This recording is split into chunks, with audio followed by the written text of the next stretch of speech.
What's up, guys? It is your boy Simone Fan 101, and today we are going to be reviewing our second film of the day.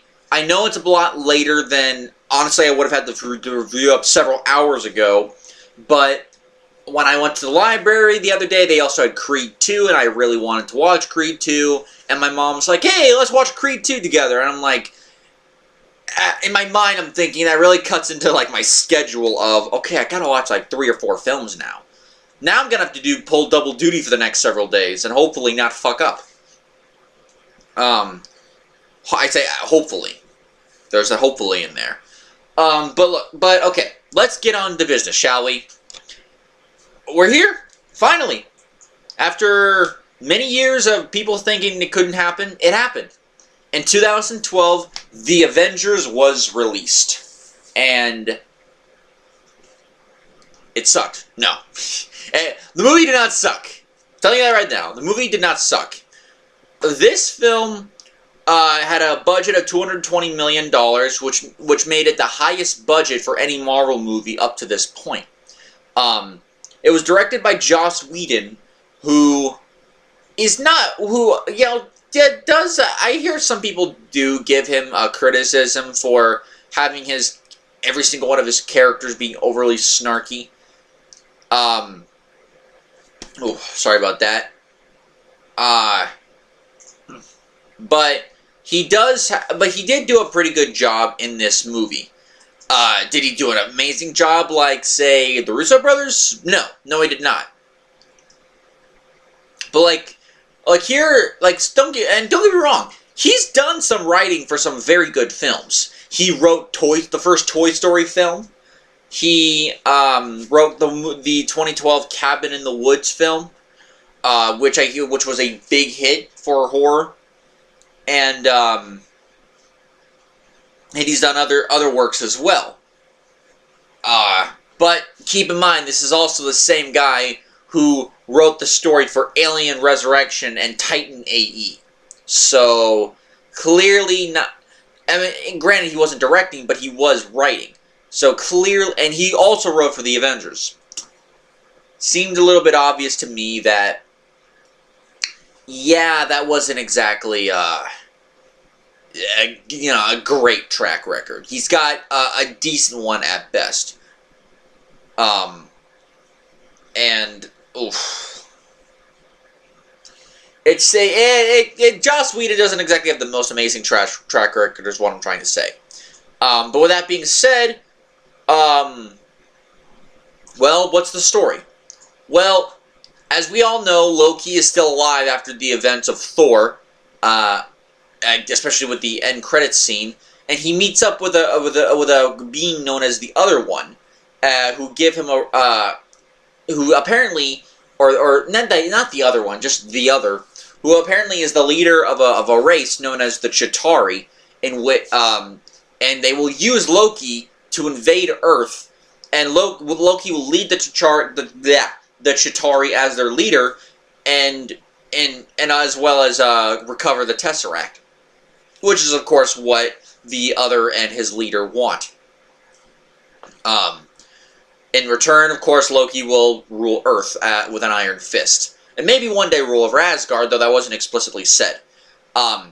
Because of Loki's recent actions, because at the beginning of the film, Loki not only steals the Tesseract, but using a staff, a scepter that was given to him by the Other, and by the Other's leader, Loki is able to brainwash both Clint Barton, aka Hawkeye, and Dr. Selvig from Thor, who both had been one was protecting the Tesseract, the other was Selvig, I mean, was working on it, technology and everything. Agent Phil Coulson explains that basically the object is radiating an unusual amount of energy, and when that happens, the Tesseract all of a sudden just activates, and a portal is basically opened, allowing Loki to go through and do his shit. And because of this attack, Fury's like, fuck this, we need the Avengers. apparently in between the events of Iron Man 2 and the events of this film, the Avengers Initiative was canned. But like I said, Nick Fury basically said, fuck that, we need the Avengers. So Fury and Coulson do their best to go after other people. Fury goes to Steve Rogers, who had just came out of the ice. Coulson goes to Iron Man. Black Widow goes to Bruce Banner, who in this film is played by Mark Ruffalo, and is in Calcutta. And Thor is nowhere, basically, at this point. he's not here yet. So yeah, with all that being said, what happens? Well, they meet together, at least Rogers and Banner do, and they actually, in a sense, they arrest Loki at Stuttgart Prison. Little do they know at the moment that Loki was only there as a distraction, so that way Hawkeye could steal iridium, which is one of the things they need in order to power whatever machine they're trying to use. So Loki surrenders after being confronted with both Captain America and Iron Man, and then on the way to the helicarrier, all of a sudden Thor shows up and says, "Fuck this! He's my brother. He's my responsibility." Sorry about that. Got my water right here. And there's a brief conflict between Iron Man and Thor, and even Captain America. And eventually they all coalesce and start actually talking reasonably to each other. Drop my bottle cap. Aboard the helicarrier, shit starts getting real. Loki, who I heard earlier, and it kind of is interesting, he's kind of like a mix of Hannibal Lecter and Khan from Star Trek. He's got the Hannibal Lecter-ness in terms of the smile and just how evil and confident he is. But he's also got the confidence and just the way he carries himself is very much like Khan. Anyway, continuing on, it's revealed that Loki being taken in was all part of a ruse in order for Hawkeye to use several stolen agents and other people to invade the helicarrier, and more importantly, make Bruce Banner Hulk the fuck out. He hulks up, destroys a part of the ship, fights Thor, is thrown from the ship as well. Both him and Thor are thrown from the ship. Thor, when he's locked inside of that glass case thing that Loki was imprisoned in. Yeah, shit starts going wrong. Black Widow, though, does eventually start fighting Hawkeye, and Hawkeye, he gets knocked out. He regains his true self later on. Shit starts going wrong, and Phil Coulson is murdered by Loki. And apparently his death is the push that apparently everyone really needed in order for them to join together. So what happens? Well, it's revealed that at Stark Tower, which of course is a sustainable clean energy source that Tony Stark created at the beginning of the movie, Loki uses that as a way to open up the portal in the sky and allow the Chitauri to invade New York. Most of the Avengers show up, save Bruce Banner, and they go on to fight either Loki or the Chitauri. Then Banner shows up, reveals that his deal was that he's always angry, which means he can control his anger, and then that's why he's able to keep calm so much, because he can kind of control it at will in a sense. Not completely, but enough to where he has at least some element of control.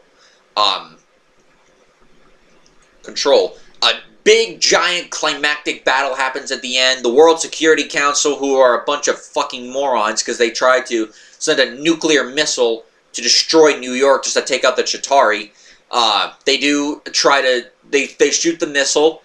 Iron Man, thankfully, he takes the missile, pulls it right through the portal, destroys the ship that the Chitauri operate from, and the portal is closed just as Iron Man gets through it, and everyone's saved. Saved. Ending goes, Loki's basically arrested. He and the Tesseract are taken by Thor to Asgard to be basically imprisoned and punished, and all the Avengers go their separate ways. Nick Fury doesn't really keep an eye on them because he knows they'll return one day when something else happens. And in the mid-credit scene as well as the end-credit scene, in the post-credit scene, the Avengers eat at a shawarma restaurant, only because Tony Stark mentioned there was a shawarma place and he wanted to eat there, which was kind of funny, just how they just threw that in there. And in the mid-credit scene, the other, who was the creature earlier that basically lent the Chitauri to Loki, his master, who he serves, stands up, he turns around, he smiles, and is revealed to be Thanos, the big baddie that's been building. That the build-up really started here, with Thanos eventually coming into play. Now, with that being said, what do I think of this film? Well, gotta tell you guys right now, this is not a smart movie. This is a movie where you can pretty much, after you kind of get an idea, especially through the middle of the movie, you pretty much can figure out what's going to happen and how they're going to handle it and everything. It's not a smart movie in the sense that they might take certain twists and turns about it. I mean, for example, it didn't have so much like a big point like Iron Man did, or truly tell the inside character, like the how could I say this? Kind of like a character study, like what Captain America in a certain way was. Nor was it even drenched in mythology, like say Thor was. But what this film does do is it does find a certain balance in between. Now, this is the one thing that now, as much as I like Joss Whedon, the fact that, in my opinion, his Avengers films were good, the one thing I have to say, though, is that at times it definitely felt a little bit out of place. Well, I'll get to that in a bit. First, let's get to the positive. Positive. All the actors are on point in this film. Every single one of them. Usually in most of these films, I always have, okay, there's that one actor that really doesn't do so well, or this character could have been used more. Everyone was used exactly how they should have been used. For example, Iron Man, Hulk, and Thor are basically your big heavy hitters, but thankfully, because even though they're the big heavy hitters and they can do more things, you know, in a wide range, that doesn't mean that Hawkeye, Black Widow, and Captain America aren't completely useless. Oh, Captain America better not be, but Black Widow and Hawkeye do actually play an important element to the plot, and I like that. Mark Ruffalo was a great replacement for Edward Norton, and even though I very much like Edward Norton as Bruce Banner, aka the Hulk, the one thing about him that I thought, and I heard, and I'm like, yeah, it is true, is that as good as he was in the role, as serious as he was, the one thing about him was that there wasn't a whole lot of fun there. I'm not saying he never had his funny moments, because there were some comedically timed moments with him, but the one thing about him in that film was that he wasn't as, say, colorful as the other characters were.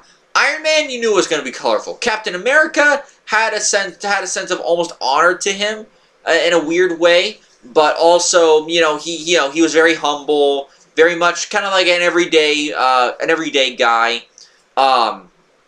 Thor was very boisterous, but also very colorful. Not just physically, but also emotionally. He was a very colorful character, and he played the role very well. Of course, Black Widow and Hawkeye aren't that colorful, but they're not meant to be considering their characters. Bruce Banner, you think, would want to have a little bit of color in his life and not be so friggin' serious all the time.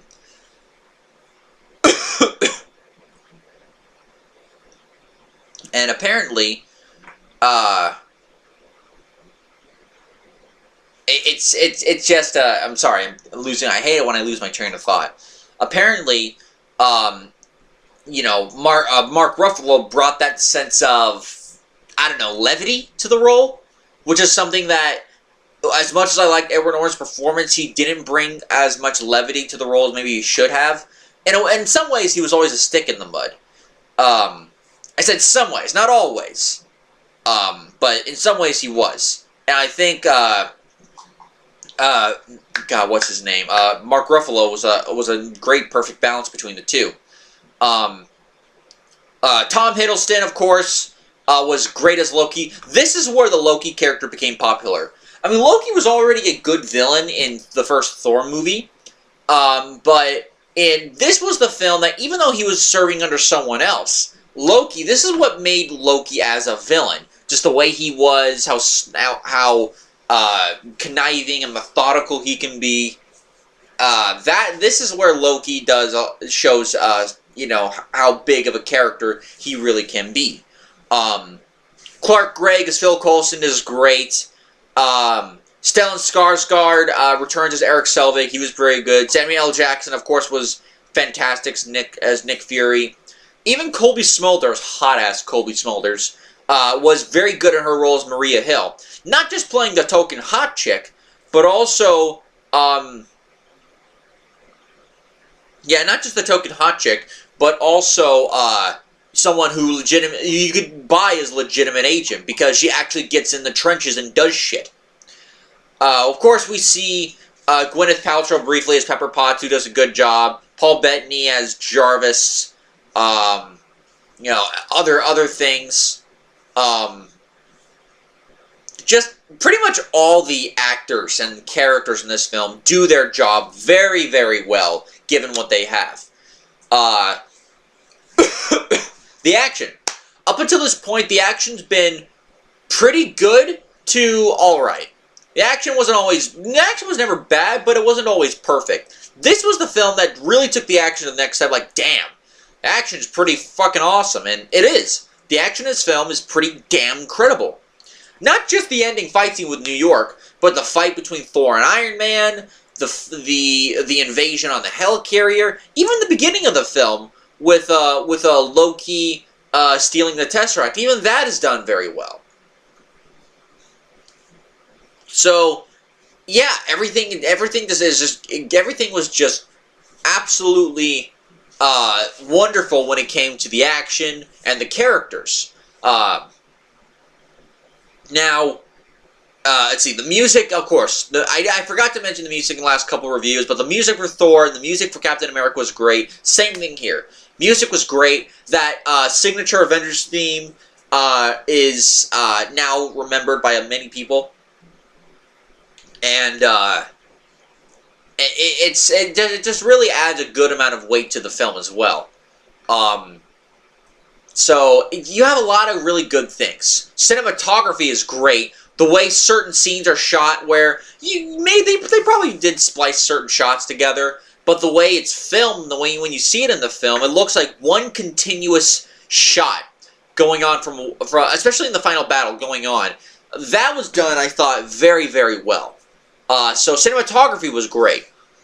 The one criticism I have of this film, and it is a criticism, well, maybe not just the one, but still,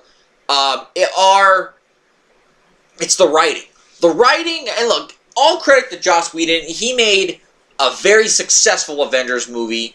He is not exactly always the strongest writer.